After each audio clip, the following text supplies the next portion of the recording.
유월절 어린 양의 피, 주님의 진노를 갖다가 넘어가는 거예요, 그날. 자, 잠깐 기도하고 말씀 나눕니다. 하나님, 말씀 선포 시간입니다. 말씀하여 주옵소서. 예수 그리스도의 이름으로 기도하옵나이다. 아멘. 보통 우리 성도님들이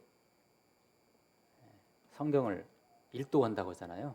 일독한다고 하시면 창세기부터 시작합니다. 창세기 재밌잖아요. 출애굽기 재밌잖아요. 거기까지는 괜찮은데 레위기 가서 막히기 시작해요. 대체적으로 그렇다고 해요. 그러나 진짜 하나님의 은혜를, 예수님의 은혜를 진하게 받으신 분들은요, 이 레위기가 진짜 은혜스러운 말씀이에요.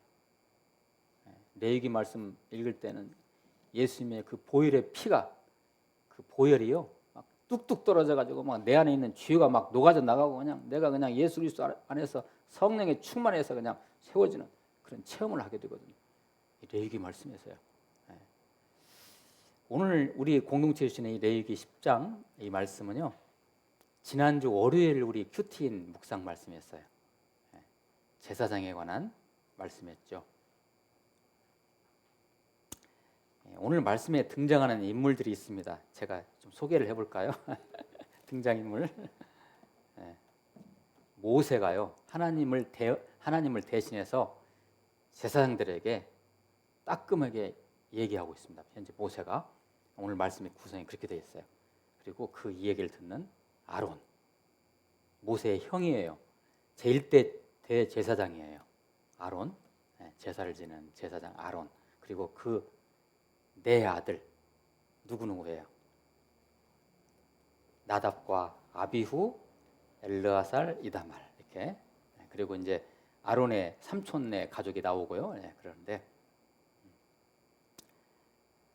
나답과 아비후, 엘르아살, 이다말이 제사장 아론의 네 아들이에요. 근데 오늘 말씀에서 첫 번째, 두 번째 아들이 있죠.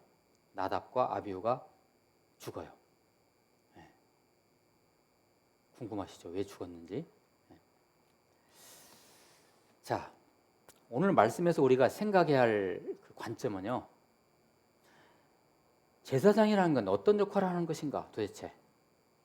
구약시대 때는 어떤 역할을 했고 신약시대의 제사장은 또 어떤 역할을 하는 것인가. 그리고 그 제사장과 진짜 우리의 참 제사장이신 예수 그리스도와는 어떤 관계인 것인가. 궁극적으로 말세 시대에 살고 있는 우리들은 무엇인가? 말세의 제사장은 누구인가? 이게 오늘 말씀의 이제 주요 내용입니다. 그 그림을 한번 보여주세요. 이게 성막 그림이거든요. 성막 그림인데요.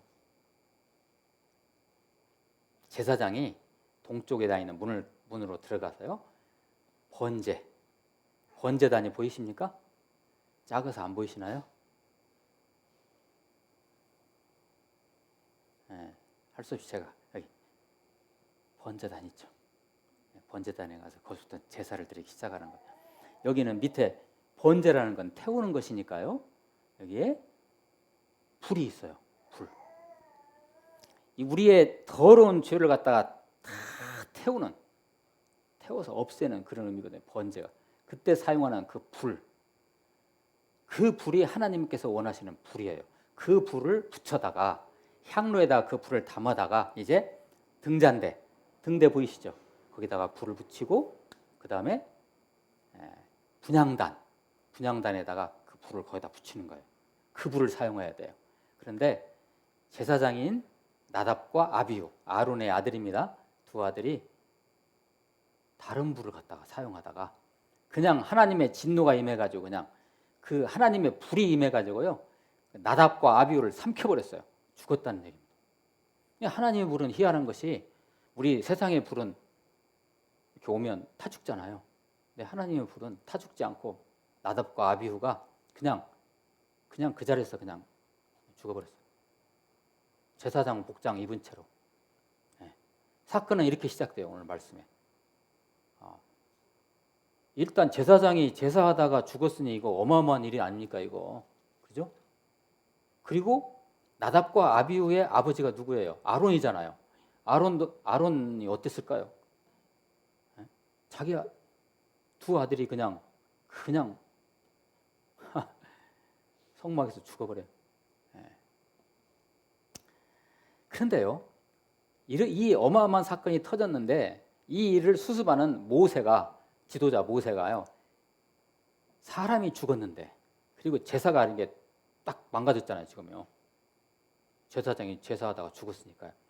근데 모세가 정색을 하고요, 제사장들로 하여금 감정에 쏠리지 말고, 감정에 쏠리지 말고 냉철하게 하나님의 거룩함을 유지하는 데 집중하라고 권면합니다. 특히 아론에게. 자기 두 아들이 죽었는데, 그러니까 오늘 말씀 3절에요. 아론이 잠잠하니, 이것은요, 아론이 잠잠하다는 게 뭐냐면은, 그러면 아들이 죽었으니 얼마나 통곡해요. 그런데 막 침묵하고 제사장으로서의 품격을 지키고, 품격이라는 표현이 맞으려나 모르겠는데 냉철함을 유지하고 가는 거예요. 잠잠하다는 의미가 그런 의미예요. 사람이 죽었는데 사적인 감정, 그 사소한 것을 누른다는 것이 이게 말이 됩니까? 이게 그잖아요. 자기 아들이 죽었는데, 공동체가, 제사장이 죽었는데. 그러나 그럼에도 불구하고 하나님의 공동체를 살피고 하나님의 거룩을 끝까지 지키라고 모세는 명령합니다. 제사장 직무에, 아론 당신은 제사장이지 않습니까? 흐트리지 말고, 조금도 흐트리지 말고 제사장 직무에 충실하라고 명령합니다. 당신은 제사장이잖아. 당신은 하나님의 기름 부음받은 제사장이잖아. 지켜 당신의 일을. 이거예요. 오늘 말씀 3절을 잠깐 한번 보실까요? 제가 읽을게요. 모세가 아론에게 이르되 이는 여호와의 말씀이라. 이르시기를 나는 나를 가까이 하는 자 중에서, 나는 나를 가까이 하는 자라는 것은 제사장을 말합니다. 제사장 직분 자 중에서 내 거룩함을 나타내겠고, 누구를 통해서? 제사장을 통해서요. 온 백성 앞에서 내 영광을 나타내리라 하셨느니라. 그러니까 아론 제사장, 당신은 이것만 나타내야 돼. 그러니까 아론이 엉엉 울다가 잠잠한 거예요. 냉철을 찾고요. 그런 장면입니다 이게. 6절 말씀을 보실까요? 6절. 모세가 아론과 그의 아들 엘르아살과 이다말, 이제 셋째와 넷째 아들입니다 이게. 모세가 아론과 그의 아들 엘르아살과 이다말에게 이르되 너희는 머리를 풀거나 옷을 찢지 말라. 머리를 풀거나 옷을 찢는 것은 이스라엘 백성들에게 어떤 때 그래요? 머리를 풀거나 옷을 찢거나 죄를 뿌린다고 하죠. 어떤 때? 사람이 죽었을 때, 애도할 때 이런 행동을 하거든요. 네, 그것도 하지 말아라. 니네 형 둘이 죽었으니까 이제 엘르아살과 이다말, 셋째와 넷째, 아론의 아들, 셋째 아들과 넷째 아들이 이제 이어서 제사장의 일을 감당해야 되는데 냉철을 되찾고 애도하지 말고 제사장 직분에 충실하라, 이런 얘기입니다. 네, 그렇게 얘기를 하죠. 하나님이 허락하신 불만 사용해야 되는데 이것은 어떤 거룩성, 그렇죠? 네. 번제단에 있는 그 불만 사용해야 되는데 하나님의 거룩성을, 성결함을 지켜야 되는데 지키지 않으니까 하나님이 불이 나와서 그 제사장 들어가서 삼켜버린 거예요. 제사장이 누굴까요? 제사장이 누구입니까? 백성을 대표해서 하나님과 백성을 이어주는, 더 정확히는 하나님의 거룩성을 백성에게 보여주는, 나눠주는, 그러죠? 그런 일을 감당하는 귀한 직분이 바로 제사장 직분이죠. 그러므로 제사장 스스로가 먼저 하나님과의 관계의 거룩성이 회복되어야 돼요. 오늘 말씀은 다시 말씀드리지만 제사장에 대한 말씀입니다. 그러면 구약시대 제사장에 관한 말씀인데 신약시대에 사는 우리들에게 무슨 관계가 있습니까? 이것이. 그리고 또 하나는 제사장에 대한 규례와 명령은 그래도 요사이 목사님들이나 교회 지도자들이나 해당상 있겠지요? 라고 생각할 수도 있겠죠. 과연 그럴까요? 오늘 주신 말씀을 현대적 의미로 우리의 현실적 말씀으로 해석하여 적용할 필요가 있습니다. 제사장이 주는 이 말씀으로요. 이 시대 그리스도인들의 몫입니다. 이것이. 다시 질문을 드립니다. 이 신약 시대에 누가 제사장일까요? 지금은? 누가 제사장이에요? 예수님은 당연히 참 제사장이시죠. 저 혼자만 제사장이에요? 섭섭합니다. 네. 자, 제가 말씀을 하나 가져왔어요. 베드로전서 2장 9절 말씀. 같이 한번 읽어봅니다. 시작. 그러나 너희는 택하신 족속이요 왕 같은 제사장들이요 거룩한 나라요 그의 소유가 된 백성이니 이는 너희를 어두운 데서 불러내어 그의 기이한 빛에 들어가게 하신 이의 아름다운 덕을 선포하게 하려 하심이라. 아멘. 누가 제사장입니까? 이 시대 우리 모두가. 우리 모두가요. 목사님만 제사장 아니에요. 우리 모두가. 그래서 왕 같은 제사장들이요. 누가? 우리들이, 우리 믿는 자들이요. 네. 그래서 이 말씀은요, 금방 우리가 읽었던 베드로전서 2장 9절 이 말씀은 누가 제사장이냐 하는 질문에 구약 레위기 말씀을 현대 신약적인 의미로 해석해 놓은 말씀이에요. 이게. 누가 제사장입니까? 바로 여러분들이요. 저와 여러분들. 바로 오늘 말씀 3절의 메아리인 것이다. 3절 말씀의 일부를 제가 또 읽어드릴게요. 내 거룩함을 나타내겠고 누구로 하여금? 제사장으로 하여금. 이 시대의 제사장이 누구예요? 우리들이에요. 온 백성 앞에서 내 영광을 나타내리라. 누가? 누구를 통해서? 제사장을 통해서. 이 시대 누가 제사장이에요? 우리들이. 하나님을 나타내고 하나님의 영광을 드러내라. 이게 제사장의 직분이에요. 제사장이 해야 할 일이에요. 네. 히브리서 3장 1절 말씀을 제가 가져왔는데요. 제가 읽어드릴게요. 한번 음미해 보세요. 자, 히브리서는 신약 성경에 나오는 히브리서는 구약의 내용을 많이 담고 있죠. 신약의 구약이라는 별명도 있죠. 자, 읽습니다. 그러므로 함께 하늘의 부르심을 받은 거룩한 형제들아, 우리가 믿는 도리의 사도이시며 대제사장이신 예수를 깊이 생각하라. 예수를 깊이 생각하라는 것은 단순히 머리로만 생각하는 게 아니고 예수님의 삶을 그대로 따라서 해라. 이런 얘기. 왜? 여러분들은 제사장이기 때문에 그렇다는 것입니다. 자, 제가 8절에서 11절 말씀, 오늘 말씀 제가 빨리 읽어드리겠습니다. 8절에서 11절 말씀. 자, 오늘 그 상황과 사건과 이런 것들을 잘 짐작하시겠죠? 여호와께서 아론에게 말씀하여 이르시되, 여호와께서 이제 대제사장이신 아론에게 직접 말씀합니다. 이제 여기서 너와 내 자손들이 회막에 들어갈, 회막이라는 건 성막을 말해요. 성막의 다른 이름이에요. 회막. 회막에 들어갈 때는 포도주나 독주를 마시지 말라.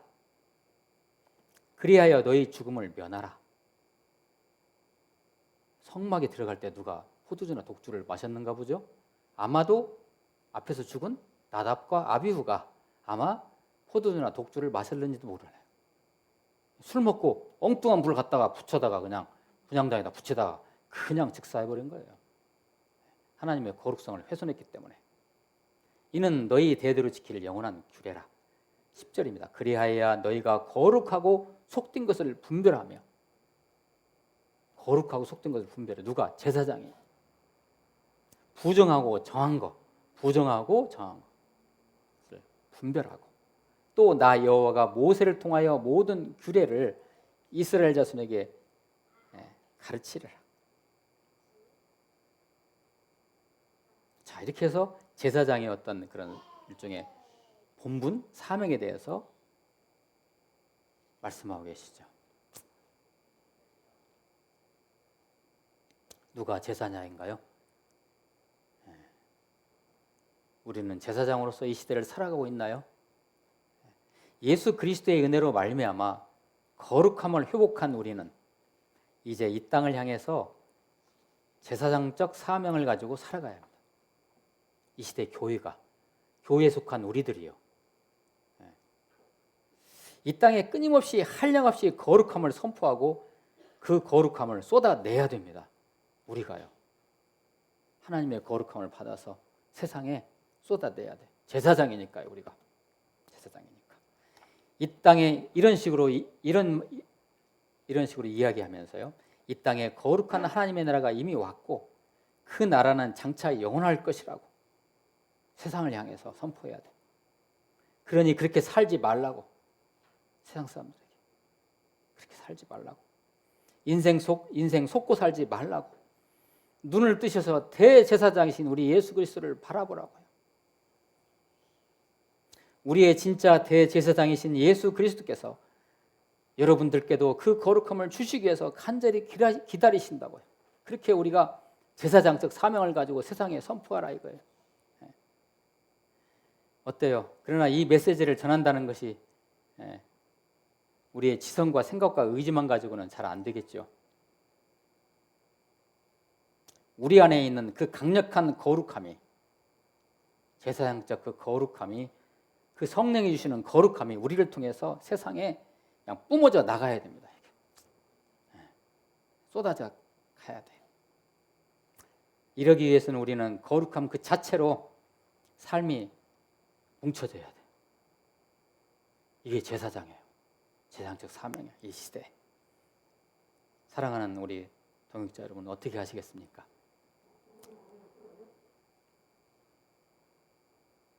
우리는 모두 이 시대와 민족과 열방을 향한 제사장들입니다. 기도하시겠습니다. 하나님, 저희들을 제사장으로 기름 부어주시니 감사합니다. 이 말세 시대에 제사장적 사명 감당할 수 있도록 도와주시고 인도하여 주옵소서. 예수 그리스도의 이름으로 기도하옵나이다. 아멘.